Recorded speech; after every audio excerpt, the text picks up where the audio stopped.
हाँ जी। कैसे हैं आप सब? आई होप बढ़िया। बहुत अच्छे से चैप्टर्स खत्म कर रहे हैं हम जल्दी से जल्दी और अच्छे से समझ के। तो हमने दो चैप्टर खत्म किए अपने मैक्रो इकोनॉमिक्स के। फर्स्ट इज द इंट्रोडक्शन, ठीक है, जो हमने पढ़ा था वो इंट्रोडक्शन था। जो फर्स्ट चैप्टर है वो इंट्रोडक्शन का है। सेकंड हमने जस्ट अभी जो खत्म किया विद द रिवीजन सेशन, वो था some basic concepts of macro economics. अब हम एक एक स्टेप आगे बढ़ रहे हैं और साथ साथ उस स्टेप के साथ हम टेक्निकलिटीज में भी आगे बढ़ेंगे। आगे जो चैप्टर आएंगे वो टेक्निकल एस्पेक्ट से बहुत इंपॉर्टेंट है, एग्जाम ओरिएंटेड बहुत अच्छे चैप्टर्स हैं और आपको अंडरस्टैंडिंग देंगे, साथ में प्रैक्टिकल सिनेरियो को जानने में अपनी इकोनॉमी के। ठीक है, तो सबसे पहले जैसे जैसे हम ये चीजें समझ रहे हैं, हमें अंडरस्टैंडिंग मिल रही है, बट एक अंडरस्टैंडिंग हमें जिंदगी में और ज्यादा जरूरी है। वो है, हम सबसे बड़ी गलती करते हैं कई बार इंसानों को समझने में। ठीक है, तो सबसे अच्छा तरीका मैं आज आपको बताता हूं इंसानों को समझने का क्या है। अगर कोई इंसान छोटी छोटी बातों पे गुस्सा करता है तो समझिए उस इंसान को प्यार की जरूरत है। बट अगर कोई इंसान कभी रोता नहीं है, कितनी भी बड़ी बात हो, कभी रोता नहीं है, उसकी आंख से आंसू नहीं आते, तो समझिए वो इंसान अंदर से बहुत कमजोर है। और वहीं अगर कभी कभी कोई इंसान हर बात पे रो देता है, अगर कोई इंसान हर बात पे रो देता है, उसकी आंख में आंसू होते हैं, इमोशनल छोटी से छोटी बात हो उसकी आंखों में आंसू आ जाते हैं, तो समझिए वो इंसान मासूम है। बट अगर कोई इंसान हर बात पे हंसता है, हर बात पे हंसने की कोशिश करता है, तो समझिए वो इंसान अंदर से अकेला है। बट अगर कोई इंसान अगर अच्छे से खा नहीं पाता या अच्छे से खाता नहीं है, तो समझिए वो इंसान बहुत परेशान है। तो देखिए आपके आसपास के लोगों को किस चीज की जरूरत है, आपसे प्यार की जरूरत है, आप उनसे क्या शेयर कर सकते हैं, वो आपसे क्या शेयर कर सकते हैं, कि अपनी लाइफ को हम लोग एक दूसरे से शेयर करके खुशियां बांट सकते हैं। ठीक है, अगर मेरी ये बात आपको अच्छी लगी हो तो थैंक यू मेरी तरफ से आज कार्तिक को, और आप भी उन्हें बोल सकते हैं उनकी हर एक अच्छी बात मुझे बहुत अच्छी लगती है और मैं आगे से कोशिश करूंगा उनकी बात आपके साथ शेयर करने की भी। ठीक है, तो चलिए फिर आज के चैप्टर को स्टार्ट करते हैं। हमारा आज का चैप्टर है national income and related aggregates. बहुत छोटी सी बातें करेंगे आज हम, ठीक है, बेसिक बात करेंगे इस चैप्टर से रिलेटेड। ठीक है, इस चैप्टर में हमें क्या देखना है वो सब बातें। तो सबसे पहले चैप्टर जैसे कि बता रहा है नेशनल इनकम के बारे में हम बात करने वाले हैं और उससे रिलेटेड एग्रीगेट्स के बारे में बात करेंगे। तो सबसे पहले जानते हैं नेशनल इनकम क्या होती है। नेशनल इनकम होती क्या है? मैं कह रहा हूं ये वो इनकम है जो factor income, as a factor income एक नॉर्मल हाउस होल्ड अर्न करता है। फैक्टर इनकम हमने प्रीवियस चैप्टर में देखा था, फैक्टर सर्विसेज को जो प्रोवाइड करने में हाउस होल्ड को इनकम जनरेट होती है वो होती है फैक्टर इनकम। तो अगर मैं बोलूं सम total of the factor income, some total of the factor income by normal resident of the country during the period of an accounting year, एक अकाउंटिंग ईयर में एक हाउस होल्ड ने या एक नॉर्मल रेजिडेंट, कंट्री के normal resident ने जो income, जो फैक्टर इनकम जनरेट की है वही नेशनल इनकम होगी। Sum total of that factor income is known as the national income. तो इसमें दो चीजें हैं, एक तो क्या जो हमें समझ में आई, एक तो नेशनल इनकम में क्या इंक्लूड होगा, ओनली फैक्टर इनकम, एंड दूसरा नेशनल इनकम होगी किसकी, होगी सिर्फ और सिर्फ normal resident of the country. यानी दो चीजें, what is the factor income and who are the normal resident of India या ऑफ कंट्री। ये दो चीजें आज हमें देखनी है। ठीक है, कि कैसे देखेंगे, क्या करना है वो अब हम देखते हैं। बट आपको एक छोटी सी बात समझ आई, अगर आपसे आज कोई पूछ रहा है what do you mean by national income, तो आप क्या कहेंगे, the sum total of the factor income received या earned by the normal resident of the country during any financial और एनी अकाउंटिंग ईयर। ठीक है, तो फैक्टर इनकम और दूसरा नॉर्मल रेजिडेंट, ये दो चीजों को अब हमें देख के चलना है। ठीक है, तो मैं बात करता हूं व्हाट इज फैक्टर इनकम। ठीक है, तो अभी जो प्रीवियस चैप्टर में हमने पढ़ा था बस उसी को ध्यान में रखना है। फैक्टर इनकम क्या है, जो एक हाउस होल्ड अपनी सर्विसेज, अपनी फैक्टर सर्विसेज फर्म को या प्रोड्यूसर को देता है और उसके बदले उस हाउस होल्ड से या फर्म से जो मॉनेटरी बेनिफिट लेता है वही फैक्टर इनकम है। ठीक है, तो payments made by the producing unit, जो पेमेंट की जा रही है किसके द्वारा, प्रोड्यूसिंग यूनिट को के द्वारा, टू किसको, हाउस होल्ड्स को, for the use of their factor services, जो वो फैक्टर सर्विसेज उनसे ले रहे हैं, उनकी सर्विसेज को यूज कर रहे हैं, वो क्या है, फैक्टर इनकम है। ठीक है, नीचे एक छोटा सा मैंने डायग्राम भी बनाया, फर्म से जो हाउस होल्ड को जा रही है वो है फैक्टर इनकम और हाउस होल्ड से जो फर्म को आ रही है वो क्या है, फैक्टर सर्विसेज। तो फैक्टर इनकम या फैक्टर पेमेंट कैसे क्लासिफाई की जाते हैं? चार पार्ट, चार फैक्टर्स हैं उसमें। उसके चार फैक्टर्स क्या हैं? कंपनसेशन ऑफ एम्प्लॉइज कंपनसेशन जो दे रहे हैं हम एम्प्लॉइज को एज ए वेजेस, तो ये कौन अर्न कर रहा है? ये भी हाउस होल्ड अर्न कर रहे हैं जो उन्होंने अपनी सर्विसेज प्रोवाइड की as an employ to the producing unit. ठीक है, household earn income as wages while working as an employee of a producing unit। तो उनको जो कंपनसेशन मिल रहा है एज एन एम्प्लॉय, वो क्या है? वो उनकी फैक्टर इनकम है। Second point, rent. Household received payment for giving the land to the producing unit for their use for the production. जो हाउस होल्ड ने अपनी लैंड किसको दी? प्रोड्यूसिंग यूनिट को दी, ताकि उसको यूज करके वो प्रोडक्शन कर सकें, और उसके बदले जो रेंट मिला वो क्या है? Factor income. उसके बाद हमने बात की इंटरेस्ट की। इंटरेस्ट किसको मिल रहा है? वो भी हाउस होल्ड को मिल रहा है। किस बात का? जब उन्होंने अपनी कैपिटल दी, किसको? प्रोड्यूसिंग यूनिट को। एक पर्सन जो कि हाउस होल्ड है, उसने इन्वेस्ट किए अपने पैसे यानी कैपिटल लगाए इन द प्रोड्यूसिंग यूनिट। ठीक है, तो उसको उसके बदले क्या मिला? इंटरेस्ट। तो वो उसकी फैक्टर इनकम। ठीक है, और उसके बाद हम बात करते हैं प्रॉफिट। प्रॉफिट भी किसको मिलेगा? प्रॉफिट भी मिलेगा हाउस होल्ड को for providing their entrepreneurial skills. अपने एज ए एंटरप्रेन्योर जो उसने स्किल्स दी टू द प्रोड्यूसिंग यूनिट, उससे जो प्रॉफिट हुआ वो उसको मिलेगा। आई बात समझ में? सो एक छोटे से नोट पे मैंने एक छोटी सी बात कही है, वो क्या? अगर हमें नेशनल इनकम एस्टिमेट करनी है, यानी इन estimation of the national income only factor incomes will be considered. सिर्फ फैक्टर इनकम इंक्लूड की जाएगी, कंसिडर की जाएगी। यानी कौन से इनकम नहीं की जाएगी? वो है ट्रांसफर इनकम। तो मैंने नीचे लिखा हुआ है factor incomes are different from transfer income. So transfer income include नहीं होती, क्योंकि ट्रांसफर इनकम्स क्या होती है मैं आपको दोनों बताता हूं। फैक्टर इनकम वो जो फैक्टर सर्विसेज के लिए दी गई हो, कमाई गई हो, फैक्टर सर्विसेज से कमाई गई हो। ठीक है, पर transfer incomes like donation, charity etcetera, ये इनकम कभी भी नेशनल इनकम में इंक्लूड या कंसिडर नहीं की जाएगी, क्योंकि ये होती है अनअर्न्ड इनकम, और फैक्टर इनकम होती है अर्न्ड इनकम। तो नेशनल इनकम को कैलकुलेट करते टाइम हमें ध्यान में रखना है कि सिर्फ हमें अर्न्ड इनकम को इंक्लूड करना है।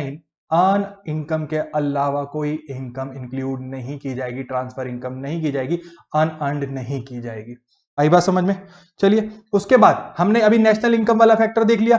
ठीक है, नेशनल इनकम वाले फैक्टर में हमने फैक्टर इनकम देख लिया। फैक्टर इनकम के साथ हमने दूसरा फैक्टर देखना था, वो है नॉर्मल रेजिडेंट। अब नॉर्मल रेजिडेंट कौन है?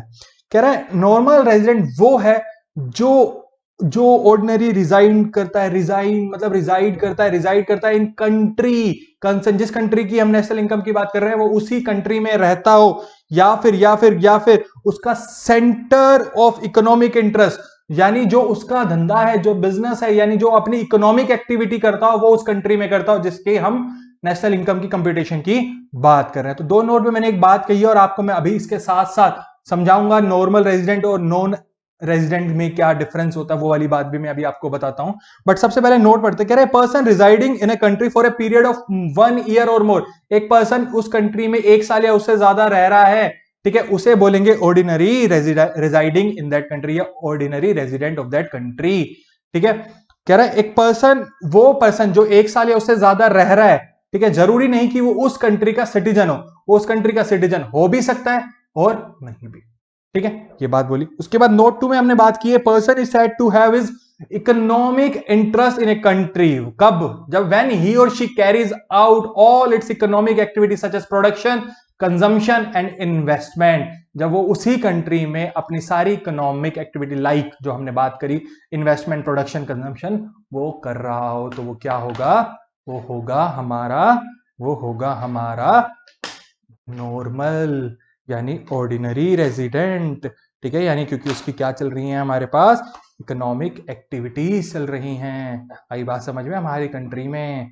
ठीक है, तो आपको मैं एक छोटी सी चीज दिखाता हूं। अभी हमें समझना है नॉर्मल रेजिडेंट ऑफ इंडिया और नॉन रेजिडेंट ऑफ इंडिया। ठीक है, ये दो चीजों को। तो सबसे पहले हम नॉर्मल रेजिडेंट की बात करते हैं कि नॉर्मल रेजिडेंट ऑफ इंडिया कौन है।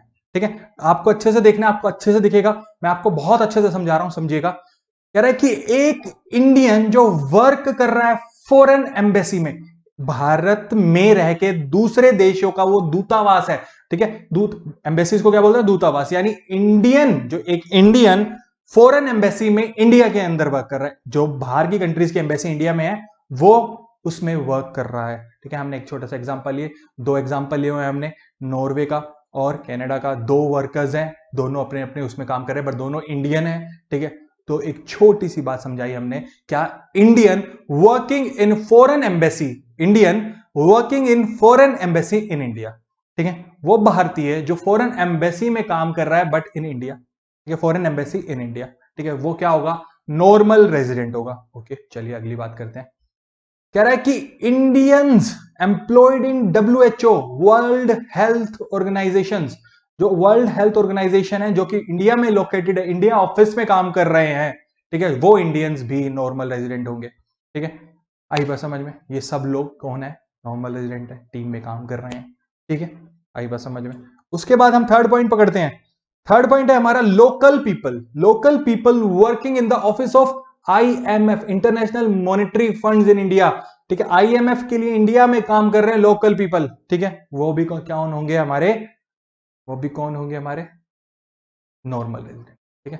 देख लीजिए, ये दोनों हमारे नॉर्मल रेजिडेंट कंसिडर किए जाएंगे क्योंकि ये IMF इंडिया के लिए काम कर रहे हैं, ठीक है। चलिए उसके बाद हम बात करते हैं हमारी अगली बात की, एम्बेसडर्स, एम्बेसडर फॉर इंडिया, ठीक है, in rest of the world. India के एम्बेसडर बाकी इंडिया के बाहर के देशों के लिए, रेस्ट ऑफ द वर्ल्ड। आपको एक एग्जांपल हमेशा याद रहा होगा शाहरुख खान सर का। शाहरुख खान सर ने दुबई में, आपने अगर देखा हो तो टावर पे उनका नाम ऐसे दिखाया गया था, ये हमारे दुबई में भारत के क्या बने थे? एम्बेसडर बने थे, ठीक है, इनके बर्थडे पे, इनके बर्थडे पे, ठीक है।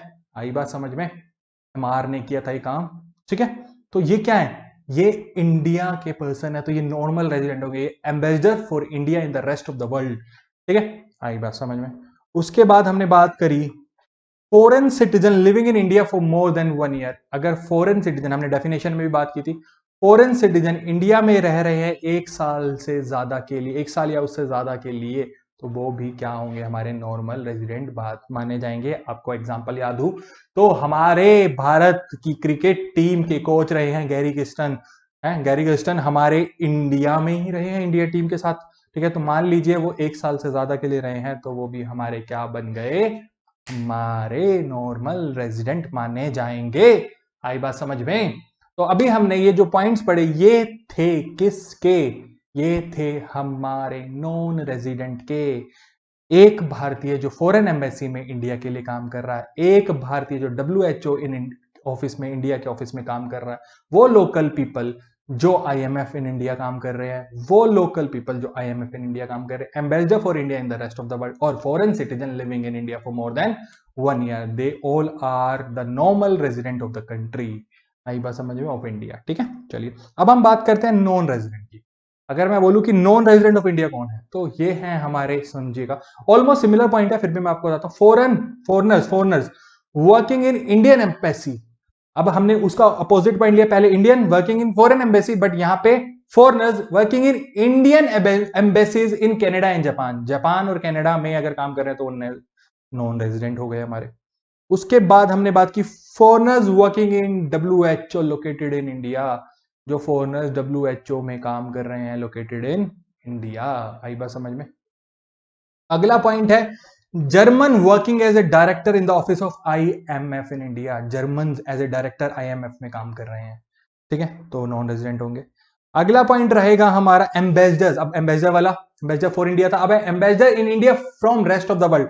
दूसरे देशों से आए एम्बेसडर इंडिया के अंदर, ये नॉन रेजिडेंट रहेंगे। एंड लास्ट पॉइंट रहेगा फॉरेन टेक्निकल एक्सपर्ट्स, ठीक है, foreign technical experts working in India for less than 1 year, ठीक है, इंडिया में 1 साल से कम के लिए हैं, तो वो कौन रहेंगे? हमारे नॉन रेजिडेंट रहेंगे, नॉन रेजिडेंट माने जाएंगे। तो आई बात समझ में?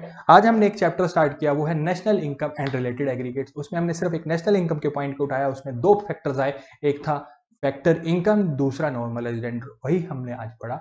एंड आगे हम अपने टेक्निकल एस्पेक्ट्स को आगे बढ़ाएंगे नेक्स्ट सेशन से, ठीक है। तो प्लीज इसको अच्छे से देखिएगा, समझिएगा, एंड काम आपको पता क्या करना है, लाइक करना है वीडियो को अच्छी लगे तो, शेयर करना है अपने फ्रेंड्स को एंड सब्सक्राइब करवाना है चैनल को by pressing the bell icon, ताकि आपको लेटेस्ट अपडेट हमेशा मिलते रहे। ऐसे रोज हमारी वीडियोस आ रही हैं आपके लिए, आती रहेंगी और कुछ नई चीजों पे भी आएंगी। खाली education of your concern CBSE syllabus नहीं, ऐसी एजुकेशन हम आपको भी प्रोवाइड कराने वाले हैं जो आपको प्रैक्टिकल एस्पेक्ट्स में आपको काम आने वाली हैं। So please keep us motivating by liking the video and subscribing the channel, subscribing the channel. Please subscribe कीजिए। ठीक है, बाय, फिर मिलते हैं आपसे।